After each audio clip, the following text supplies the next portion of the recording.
इसमें high school में अंजलि पटेल 88.66% और इंटरमीडिएट में तनुज पाल सिंह ने 82.40% अंक प्राप्त कर जो है विद्यालय का नाम जो है रोशन किया।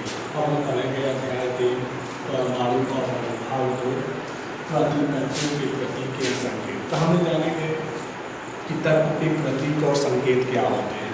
तो सबसे पहले प्रतीक या संकेत को कहते हैं जब किसी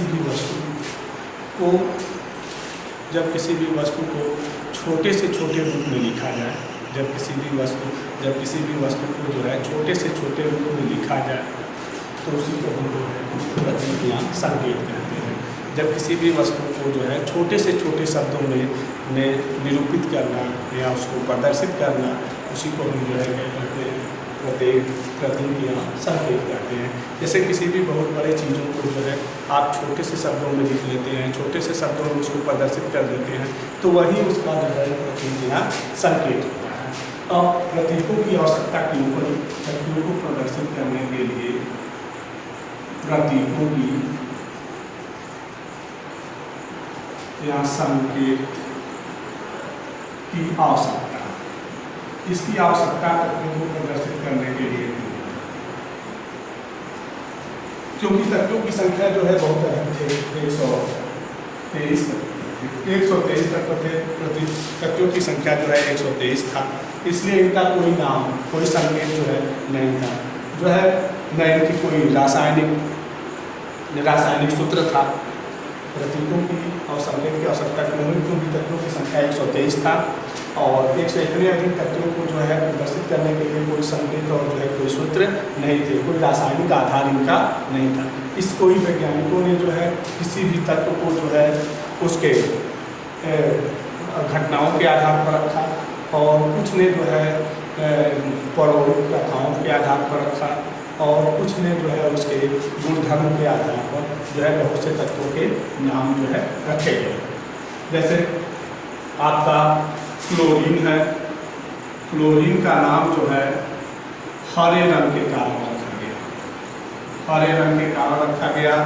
आयोडीन का नाम जो है, आयोडीन का जो है नाम जो है जामुनी रंग के कारण रखा गया।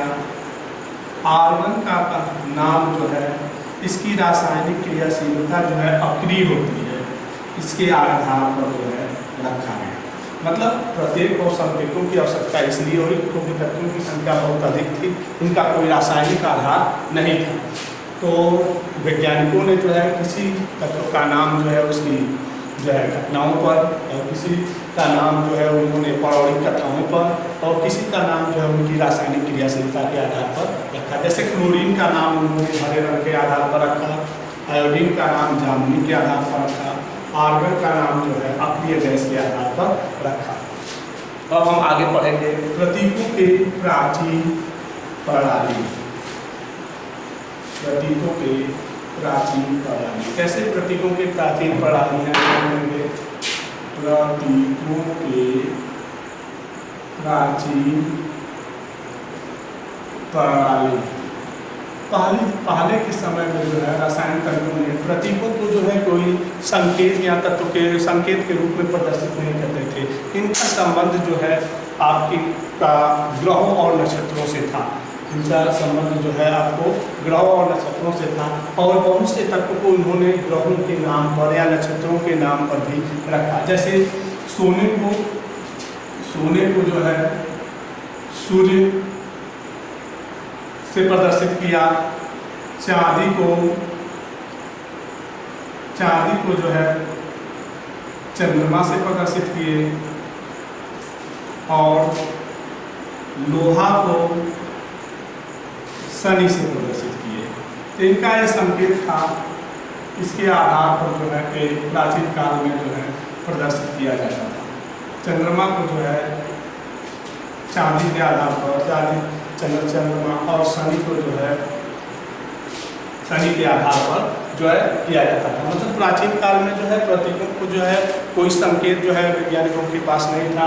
उनका संबंध वे जो है ग्रहों से जो है लेते थे और बहुत से तत्वों को उन्होंने जो है ग्रहों और नक्षत्रों से जो है किया था। जैसे सोने को उन्होंने सूर्य से प्रदर्शित किया, चांदी को चंद्रमा से, लोहा को जो है शनि से। अब इसके बाद तत्वों की आधुनिक प्रणाली, तत्वों की आधुनिक प्रणाली। आधुनिक प्रणाली में क्या बताया गया, ध्यान देंगे।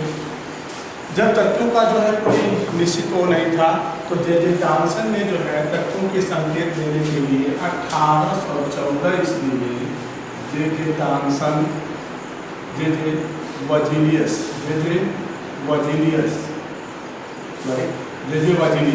मतलब तत्वों के प्रतीकों का आधुनिक प्रणाली के लिए जो है बहुत से तत्वों का जो है उन्होंने नाम लिखने की प्रणाली बताई। 1814 ईस्वी में जे वर्जिलियस ने जो है तत्वों को लिखने की आधुनिक प्रणाली बताई। पहला उन्होंने बताया कि कुछ ऐसे तत्व होते हैं जिनको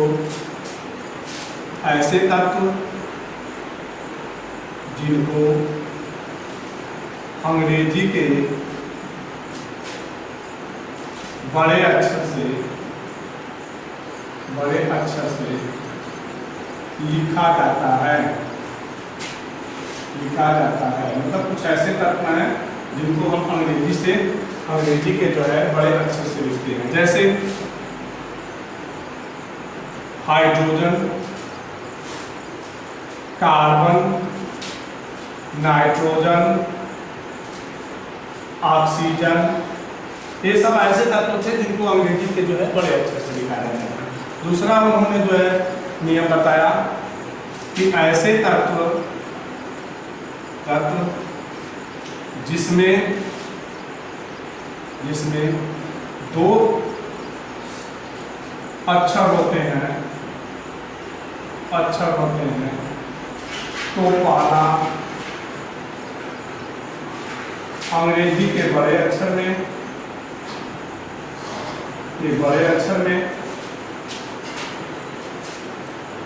में और दूसरा अंग्रेजी के छोटे अक्षर में लिखते हैं, जैसे कोबाल्ट,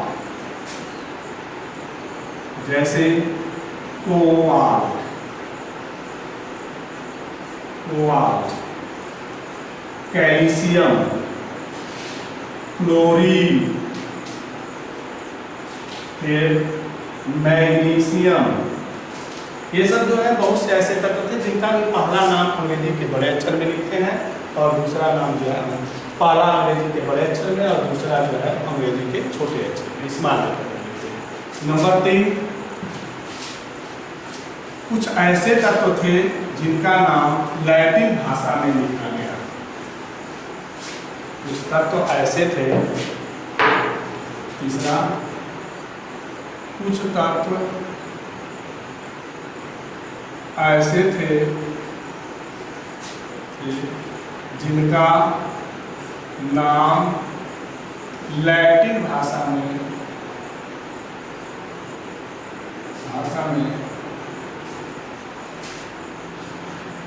लिखा गया।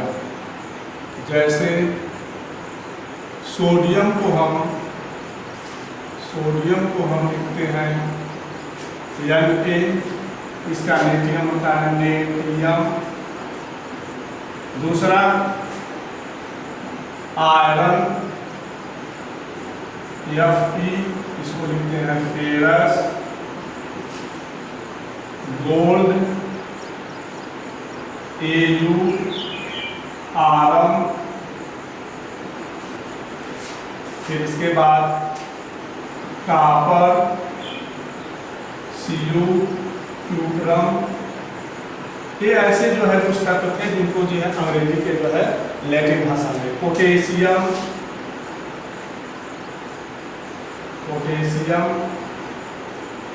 कैलियम, कुछ ऐसे तत्व थे जिनको जो है लैटिन भाषा में। तो वर्जिलियस ने जो है तत्वों को लिखने के लिए जो है 3 नियम दिया। पहला नियम दिया कि कुछ तत्व ऐसे हैं जिनको अंग्रेजी के बड़े अक्षर में लिखते हैं, एक ही अक्षर है तो बड़ा अक्षर में लिखते हैं। जैसे हमने बताया था carbon, oxygen, carbon, nitrogen, oxygen, ये सब। दूसरा है कि जब कुछ तत्व ऐसे होते हैं जिनको कि दो शब्द होते हैं तो उनका पहला शब्द अंग्रेजी के बड़े अक्षर में और दूसरा जो है अंग्रेजी के स्मॉल लेटर में होते हैं। जैसे हमने बताया था कैल्शियम, मैग्नीशियम, फिर इसके बाद क्लोरीन, ये सब बताए थे। तीसरा था कुछ तत्व ऐसे होते हैं जिनका नाम हम लैटिन भाषा में लिखते हैं, जैसे सोडियम को लेटियम बोलते हैं, आयरन को फेरस, गोल्ड को आयरन, कॉपर को क्लोरियम, पोटेशियम को जो है कैलियम। ये जो है वर्जिलियस का जो है तत्व लिखने के लिए जो है आधुनिक पद्धति था, इसी का उपयोग जो है हम आज करते हैं। तत्वों को संकेत देने के लिए हम आज इसी पद्धति का प्रयोग करते हैं। हम अपने दैनिक जीवन में प्रयोग होने वाले कुछ तत्वों का नाम जानेंगे। दैनिक जीवन में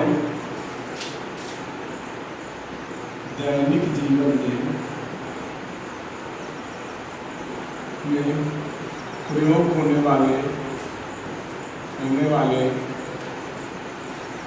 तत्व का संकेत। पहला है हाइड्रोजन। हाइड्रोजन को हम H से प्रदर्शित करते हैं। दूसरा है हीलियम, जिसको हम He से प्रदर्शित करते हैं। नंबर 3 लिथियम, जिसको हम Li से प्रदर्शित करते हैं। नंबर 4 बेरिलियम, जिसको हम Be से प्रदर्शित करते हैं। नंबर 5 बोरान, जिसको B से प्रदर्शित करते हैं। छठवां कार्बन C से। नाइट्रोजन N से। ऑक्सीजन O से। क्लोरीन F से। 10।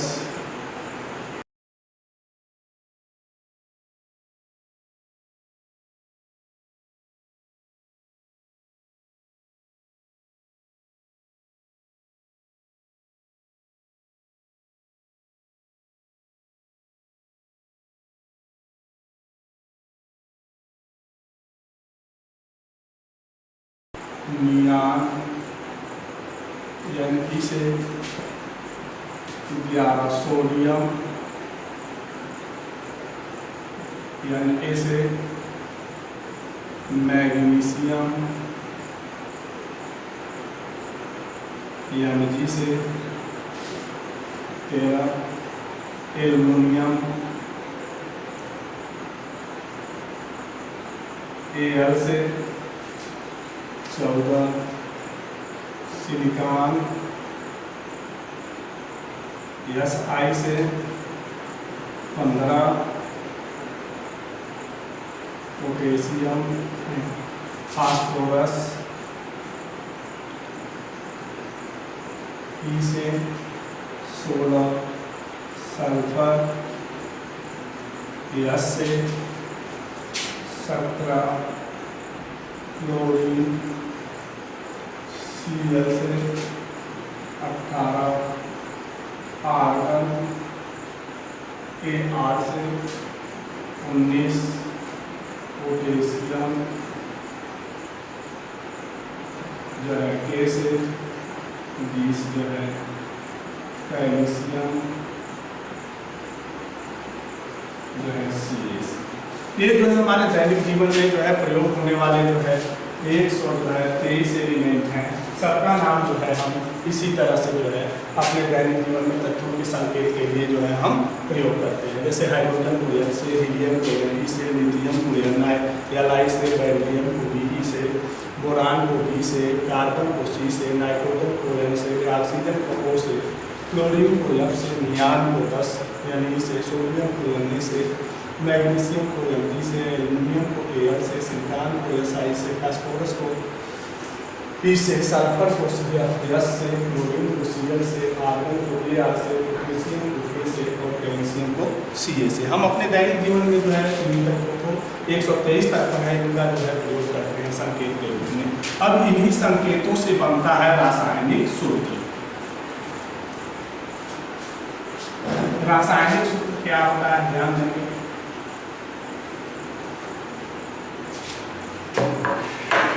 रासायनिक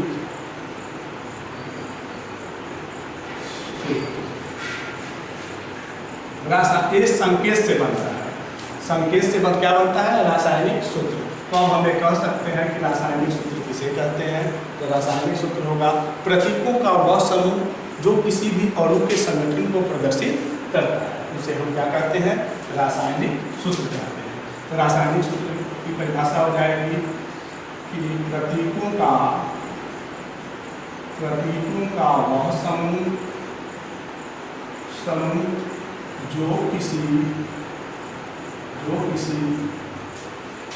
अणु के निश्चित संगठन को प्रदर्शित करता है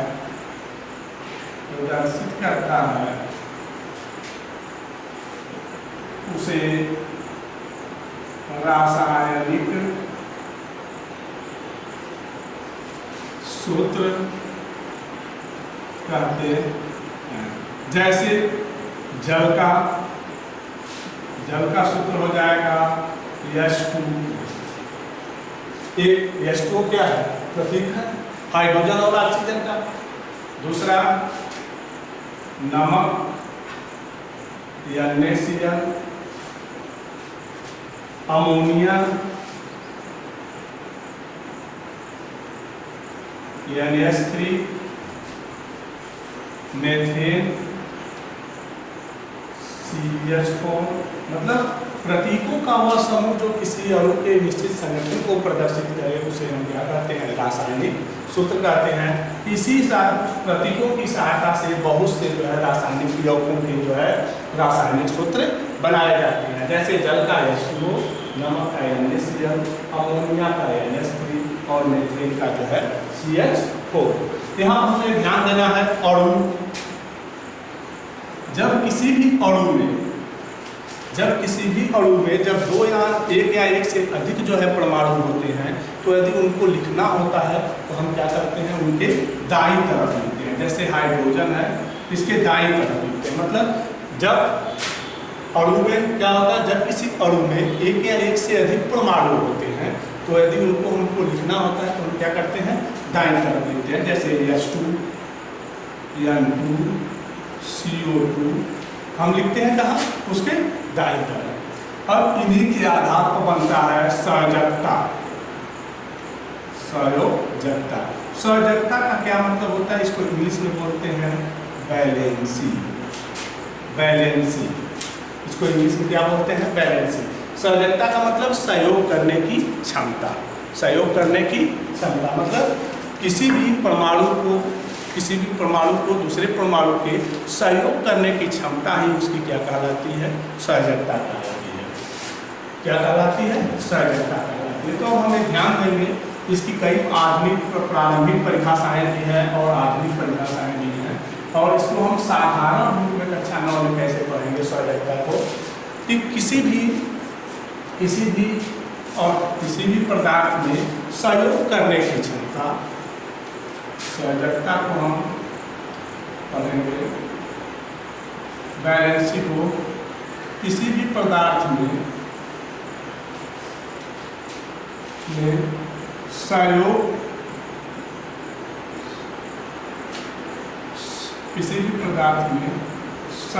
करने की क्षमता को संयोजकता कहते हैं।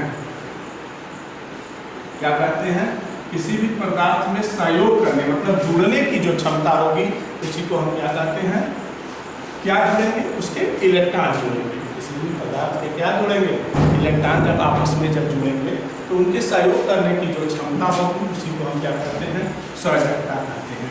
इसकी परिभाषा हाइड्रोजन परमाणु को लेकर जो है कैसे दी दिया गया है कि यदि किसी पदार्थ में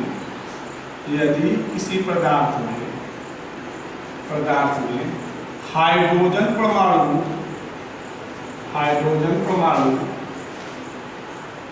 का एक परमाणु हाइड्रोजन परमाणु किसी पदार्थ में हाइड्रोजन परमाणु किसी दूसरे पदार्थ से सहयोग करता है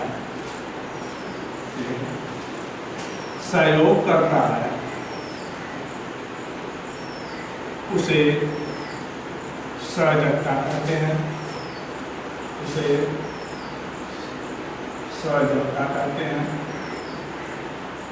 मतलब पहला है कि किसी भी पदार्थ में सहयोग करने की क्षमता को भी सहजकता करते हैं। दूसरा हाइड्रोजन के हिसाब से बताया गया कि यदि किसी पदार्थ में हाइड्रोजन परमाणु किसी दूसरे परमाणु से यदि सहयोग करता है तो उसे सहजकता कहते हैं। कि यदि किसी भी परमाणु में एक जो है परमाणु सहयोग करता है, यदि किसी भी तत्व से एक परमाणु सहयोग करता है तो उसको एक संयोजक कहेंगे। यदि कोई दो जो है करता है, कोई भी तत्व जो है दो सहयोग करता है तो इसको द्विसंयोजक कहेंगे। यदि किसी भी तत्व में तीन तत्वों की सहयोग होती है तो उसको जो है त्रिसंयोजक कहेंगे। तो एक संयोजक में जिसके अंतिम कोश में जो है कितने इलेक्ट्रॉन होंगे, जैसे उदाहरण के तौर पर हाइड्रोजन हो गया, सोडियम हो गया, ये सब के अंतिम कोश में एक है तो इनको हम क्या कहेंगे, एक संयोजक कहेंगे। जिनके अंतिम कोश में दो इलेक्ट्रॉन है जैसे मैग्नीशियम, कैल्शियम, तो इनको द्विसंयोजक कहेंगे। और जिनके अंतिम कोश में जो है तीन इलेक्ट्रॉन होकर सहयोग करते हैं उनको हम जो है त्रिसंयोजक कहेंगे, जैसे बोरान और एल्युमिनियम। नंबर 4, यदि कोई भी तत्व जो है 4 इलेक्ट्रॉन से सहयोग करता है तो उसे जो है हम चतुर्थ संयोजक कहेंगे, जैसे कार्बन, सिलिकॉन, इनके अंतिम कोश में 4 है। यदि कोई भी तत्व जो है 5 इलेक्ट्रॉन से सहयोग करता है तो उसे जो है हम पंच संयोजक करते हैं, जैसे फास्फोरस, नाइट्रोजन और फास्फोरस। तो ये संयोजकता है किसी भी पदार्थ में सहयोग करने की क्षमता। क्यों सहयोग करने की क्षमता, मतलब इलेक्ट्रॉन सहयोग करने की क्षमता को ये क्या कहते हैं, सहजकता कहते हैं। और यदि किसी पदार्थ में हाइड्रोजन की सहजकता जो है अंतिम कोश में 1 इलेक्ट्रॉन है, यदि हाइड्रोजन परमाणु यदि किसी दूसरे पदार्थ से सहयोग करता है तो उसे भी हम क्या कहते हैं, सहजकता।